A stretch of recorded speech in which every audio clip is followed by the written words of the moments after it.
अब यही सब गलतियां जो मैंने किया है वो आज हमको तकलीफ़ दे रही है। और संस्कार भी बच्चों को वैसे है जो हमसे आज जुदा हैं, अलग हैं, हमको देखते नहीं हैं कि हमारे पिताजी हैं, जबकि हमने गा बजा करके सारा ड्रामा करके इन लोगों को जिलाया गरीबी में बाबू। तो यही कहानी हमारी। आप रोइए नहीं, आप एकदम मत रोइए, आप बिल्कुल। बुढ़ापे में जवानी से भी ज़्यादा जोश होता है और उखाड़े कुछ नहीं उखड़ता, बड़ा अफसोस होता है। वक्त के साथ ज़माना भी बदल जाता है और जिसको आता है संभलना वो संभल जाता है, जो ज़्यादा उछलता है वो फिसल जाता है, ऐसा गिरता है कि नक्शा ही बदल जाता है। नमस्कार, मैं हूं हिमांशु त्रिपाठी, आप देख रहे हैं द अर्थ न्यूज़ इंडिया। हम आपके लिए एक नया एपिसोड लेके आए हैं। आशा करते हैं आप इसे पसंद करेंगे, लाइक करेंगे, सब्सक्राइब करेंगे और लोगों तक पहुंचाएंगे, शेयर करेंगे। हुनरमंद इस एपिसोड का नाम है और ये पहला एपिसोड है। ये एपिसोड बनाया क्यों गया, इसके पीछे कारण ये था कि हमारे क्षेत्र में कई ऐसी कलाएं, कई ऐसी संस्कृति, कई ऐसे लोग जो जन्म लिए, जिन्होंने नाम कमाया, शोहरत कमाई, लेकिन अब विलुप्त होने के कगार पे हैं। उनका बुढ़ापा है या फिर उनके घर में कोई ना कोई समस्या है, समाज से, लोगों से अब दूरी बन गई है। तो जाहिर सी बात है घर में और समस्याएं होंगी। एक रोजी रोटी का एक ही चारा था, अब वो बुढ़ापे ने छीन लिया है। तू ही रमता राम जगत में, खोजन जाऊं कहाँ कहाँ। आज हमारे साथ रहेंगे सीताराम जी। आपका एक समय था, एक युग था आपका कि जब आप मंच पे चढ़ते थे तो तालियों की गड़गड़ाहट होती थी, लोग पसंद करते थे। लेकिन आज बुढ़ापे ने सब कुछ कहीं ना कहीं ढक के रख दिया है। आपका चैनल में बहुत बहुत स्वागत है। नमस्कार दादा, ये अपनी कहानी बताइए, शुरुआत से कैसे संगीत से जुड़े। शायर आप हैं, गज़लकार आप हैं, भजन बहुत बढ़िया गाते हैं, वादक भी बड़े अच्छे हैं, हारमोनियम बहुत बढ़िया बजाते हैं आप। तो दर्शकों को ज़रा एक बार बताइए कि कहाँ से शुरू हुई है ज़िंदगी। बचपन से जब हमने पढ़ाई छोड़ा तो पढ़ाई के बाद हमने संगीत स्कूल में भी गाया करते थे, मास्टर लोग गवाते थे। इसके बाद गाने बजाने वाले हमको ले जाने लगे, वहीं से हमने इसका पेशा बना लिया और संगीत सीखा। बम्बई में जाकर हमारे एक बड़े भाई थे, वो संगीतकार थे, तो उन्होंने हमको राग रागनी बताया, हारमोनियम सिखाया। तो हम वहीं से अपना, अब उम्र हमारी 72 साल की हो गई। बड़े भाई का नाम था? बड़े भाई त्रिलोकी नाथ था उनका नाम, मेरा नाम सीताराम है। अच्छा। और वो भी पर साल चल दिए, पर साल शरीर छोड़ दिए वो भी, और मैं अकेला बच गया। तो मंचन करते थे क्या? मंचन जो नौटंकी वगैरह होती थी उसमें भी? जी। अब नौटंकी लगभग खत्म हो गई है। हाँ, अब खत्म है। नौटंकी में मंच पर मैं गाता था और हारमोनियम भी बजाता था। लड़कियां साथ में रहती थी, वो भी नाचती थी, ऑर्केस्ट्रा प्रोग्राम चलता था। तो इस तरह से मेरा जीवन ऐसे बीता। ये बताइए कि अभी जब पहले नौटंकी होती थी, लोग दूर दूर से सुनने आते थे, वो एक संस्कृति थी अपनी। नाटक के माध्यम से आप संदेश देते थे समाज को। जी। लेकिन अब उसका जगह जो है ऑर्केस्ट्रा ने ले लिया, नए ऑर्केस्ट्रा ने ले लिया। जी। तो क्या उस समाज में और इस समाज में क्या अंतर ऐसा हो गया, कुछ बताएंगे? बहुत अंतर हो गया। उसमें ड्रामा संगीत होता था और उसमें हम लोग रोल अदा करते थे और गाते भी थे। तो इतना अंतर हुआ। अब तो रिकॉर्डिंग पर डांस करते हैं लोग और गायक बहुत कम दिखाई देते हैं। लड़कियां भी गायक अब कम दिखाई देती हैं और सिंगर भी कम हो गए हैं, गाने बजाने वाले। अच्छा, ये बताइए, वो जब नौटंकी गांव में आती थी तो नए वो कुछ आप लोग नया तैयार करते थे कि अब की बार ये नाटक दिखाएंगे। कुछ नाटक है क्या कोई ऐसा जो बड़ा फेमस था अपने समय में?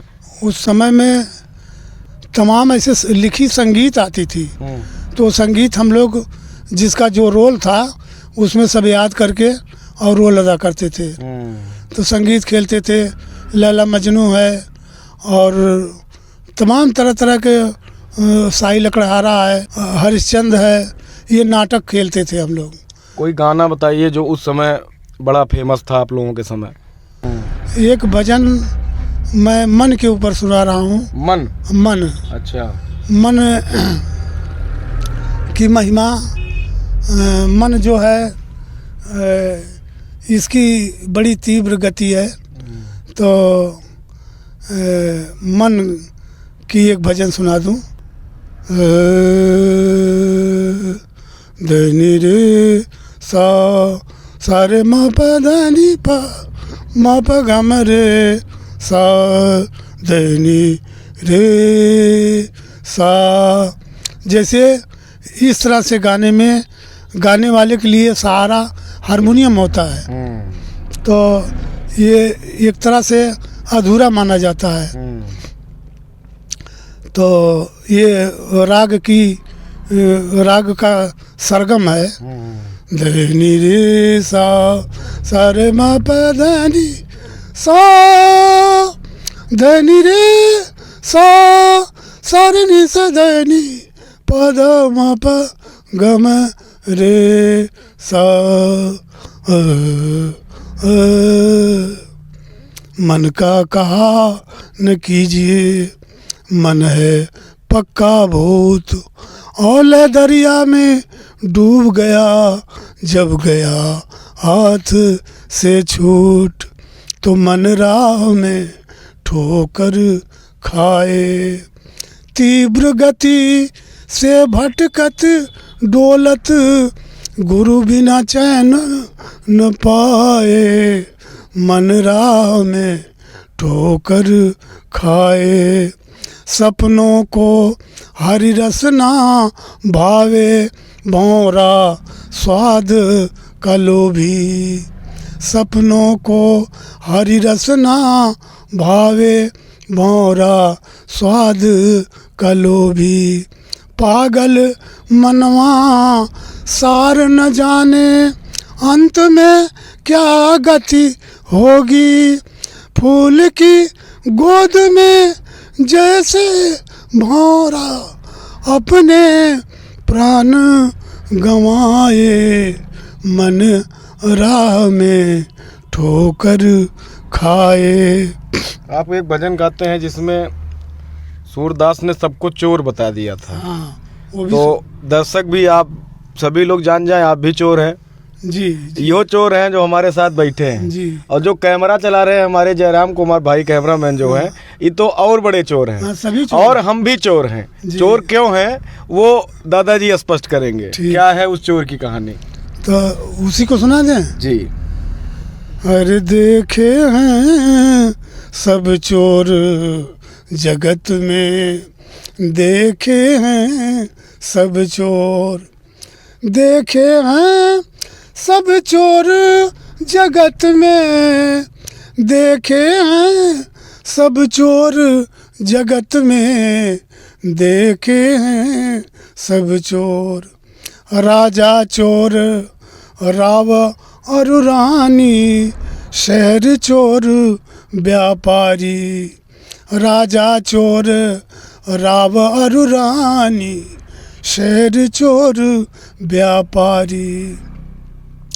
के पांच चोर सबके उर्यंतर, कहाँ पुरुष कहाँ नारी, जगत में देखे हैं सब चोर। पांच चोर सबके उर्यंतर, कहाँ पुरुष कहाँ नारी, जगत में देखे हैं सब चोर। ब्रह्मा चोर जाय वृंदावन, बालक बच्चे चुरायो। ब्रह्मा चोर जाय वृंदावन, बालक बच्चे चुरायो। इंद्र चोर यही का पद देखो, बहुपाखंड बनायो, जगत में देखे हैं सब चोर। शंकर चोर हरे अगभंजन, शिव शिव जाय ये पुकारो। शंकर चोर हरे अगभंजन, शिव शिव जा ये पुकारो। के संत चोर हरि हृदय चुरायो, संत चोर हरि हृदय चुरायो। जो त्रिभुवन अवतारो, जगत में देखे हैं सब चोर। सब मिल चोरी करी श्याम की, जो जाकी बनियाई। सब मिल चोरी करी श्याम की, जो जाकी बनियाई। सूरदास सठ कहाँ अपने दुष्ट बन गए। सूरदास सठ कहाँ लग बरनो, माखन चोर कन्हाई जगत में। सबको चोर बना दी। देखे हैं सब चोर। देखा आपने? सूरदास सठ कहाँ लग बरनो, माखन चोर कन्हाई जगत में। देखे हैं सब चोर। ये हमारी संस्कृति है, ये हमारी सभ्यता है, और ये एक छुपी कला ऐसी है कि जो आने वाले इस नए जनरेशन में कहीं ना कहीं गुम हो जा रही है। के साथी ऐसे हैं कि जो इस कलाओं को अभी भी सुरक्षित करने में लगातार कोशिश कर रहे हैं और जुटे हुए हैं, लेकिन अभद्रता और कुछ ऐसे तत्व आजकल भोजपुरी इंडस्ट्री अवधि में घुसते चले जा रहे हैं, जो वहाँ की मूलभूत जो हमारी पहचान थी उसको कहीं ना कहीं दबाने की एक साजिशन कोशिश की जा रही है। जी। ये बताइए, जब उस समय पैसा वैसा भी मिल जाता था, कमाई उमाई कुछ हो जाती थी, आज आप खुद परेशान हैं, तो कैसे चलता है घर द्वार, कैसे दवाई ववाई? अब किसी तरह से चलता है। ऐसे चेले वेले जो हैं वो लोग कुछ मदद कर देते हैं। और आप तो बोल नहीं पा रहे हैं महाराज, आवाज़ नहीं काम कर रही है, नहीं तो इससे कुछ न कुछ मिल ही जाता था। प्रोग्राम करने में, प्रोग्राम में चले जाते थे तो 1500 रुपया मजदूरी इतनी वक्त है, कहीं अर्गन बजा दें, हारमोनियम बजा दें, तो नहीं 1500 तो 1000 रुपया हाथ जोड़ के दे देते हैं कि लो मास्टर। तो इसी सब से ऐसे चल रहा है किसी तरह से। गला भी अब साथ छोड़ रहा है। हाँ, हिम्मत भी अब साथ छोड़ रही है, दम भी छोड़ रही है। साथ कोई नहीं छोड़ रहा है, खाली हमारी दम कम हो गई है महाराज। रंगबाजी अभी भी वही है। हाँ है? हाँ हाँ हाँ एकदम। बुढ़ापे में जवानी से भी ज़्यादा जोश होता है, और उखाड़े कुछ नहीं उखड़ता, बड़ा अफसोस होता है। तो जो हमारे नए पीढ़ी के दर्शक हैं, हमारे जो नए नवयुवक हैं जी, आप क्या संदेश उनको देना चाहेंगे कि जो इस कला के प्रेमी हैं, क्या करें, कुछ नया करें? कुछ वक्त के साथ ज़माना भी बदल जाता है, और जिसको आता है संभलना वो संभल जाता है। जो ज़्यादा उछलता है वो फिसल जाता है, ऐसा गिरता है कि नक्शा ही बदल जाता है। तो वक्त जब हमारा था, हमारी जब जवानी थी, तो हम शराब बहुत पीते थे, गांजा भी बहुत पीते थे, और हाँ, ये गाने बजाने वाले बड़े रसिया होते हैं ना, तो उसमें अय्यासी भी कर देते थे। तो इस तरह से गलती जवानी में नहीं होना चाहिए, गलती ना हो। अब ये गलती बुढ़ापे में तकलीफ देती है। अब यही सब गलतियां जो मैंने किया है वो आज हमको तकलीफ दे रही है। और संस्कार भी बच्चों को वैसे है जो हमसे आज जुदा हैं, अलग हैं, हमको देखते नहीं हैं कि हमारे पिताजी हैं, जबकि हमने गा बजा करके सारा ड्रामा करके इन लोगों को जिलाया गरीबी में बाबू। तो यही कहानी हमारी। आप रोइए नहीं, आप एकदम मत रोइए, आप बिल्कुल। चैनल आपके साथ है, हम आपके साथ हैं, और किसी भी प्रकार की मदद कभी भी चाहिए होगी तो आप आइएगा। और आज इस आप जो सुनाए हमारे दर्शकों को, हम उसका इनाम आपको दे के जाएंगे। अरे बाबू, भगवान की कृपा है आपके ऊपर, भगवान ने कृपा किया है, जो कि ऐसा मन आपका ऐसा विचार हो गया है। ऐसा मन विचारे ऐसे जवान लड़कों में नहीं है बाबू। आशीर्वाद अपना दीजिए बस केवल अरे चैनल भैया को। एकदम सुखी रहेंगे हमेशा, कोई कमी नहीं है आपकी अब जीवन। आपने हमको भी रुला दिया लेकिन। अरे भैया आप तो देवता है, आदमी नहीं है। नहीं, आपके लड़के हैं हम, छोटे से। वो रूप है आदमी का, ये लेकिन एकदम नहीं, हम आपके बच्चों को भी ये वीडियो दिखाएंगे और आएंगे उनको समझाएंगे कि पिताजी हैं, आप उनके साथ ऐसा बिल्कुल ना करिए। वो रमता राम जगत में लिखे नहीं है कि अलग अलग सब रूप बनाया, दर्शन पाऊँ कहाँ कहाँ। तो हम तीनों मर्द हैं, लेकिन रूप हम लोगों का अलग अलग है, विचार और मन अलग अलग है बाबू। एक तो तो नया जो है ना, तो एक गाना है, तुम्हें दिल लगी हाँ, भूल जानी पड़ेगी, जी मोहब्बत की राहों में आकर तो देखो, हाँ, और तड़पने पे मेरे ना यूं तुम हंसोगे, जी तड़पने पे मेरे ना यूं तुम हंसोगे, जी कभी दिल किसी से लगा कर तो देखो, ओ। उससे लगाए रहिए, सब सही रहेगा। बहुत सही, बहुत सही हैं? बाबू। सबसे रियल बात यही है बाबू कि उससे मन लगना चाहिए और लगाना चाहिए, इसकी आदत बनानी चाहिए कि सोते बैठते उठते जाते उसका ध्यान हमको अवश्य होना चाहिए। दर्शकों से अनुरोध है, ऐसी कला को मरने ना दे समाज से, ऐसे लोगों को अमर बनाएं, सपोर्ट करें, क्योंकि ये हमारी संस्कृति है, ये हमारी सभ्यता है, और ये हमारे लिए प्रेरक हैं। हमको एक नए समाज और एक उज्जवल समाज और एक स्वस्थ समाज की प्रेरणा देते हैं। हमारी जो कला है, अवधि जो कला थी नौटंकी, वो खो गई है और अलग जगाने की हम लोगों ने कोशिश की है। आशा करता हूँ इस मिशन में आप सभी लोग हमारा साथ देंगे, और ऐसे लोग जो समाज में उस समय भी लोगों को जगाने की अपने नाटक के तरीके से कोशिश करते थे, आज विलुप्त ना होने दीजिए। परिवार में भी समस्याएं हैं, बच्चे सुनते नहीं हैं, कई दिक्कतें इनके साथ हैं, लेकिन आज ये पूरा चैनल और हम इनके साथ हैं, इनके सभी सुख दुख में हम साथ खड़े रहेंगे। नए एपिसोड में एक नए हुनरमंद के साथ आपके लिए जल्द ही हाजिर होते हैं। तब तक आप देखते रहिए द अर्थ न्यूज इंडिया। मैं हूँ हिमांशु त्रिपाठी।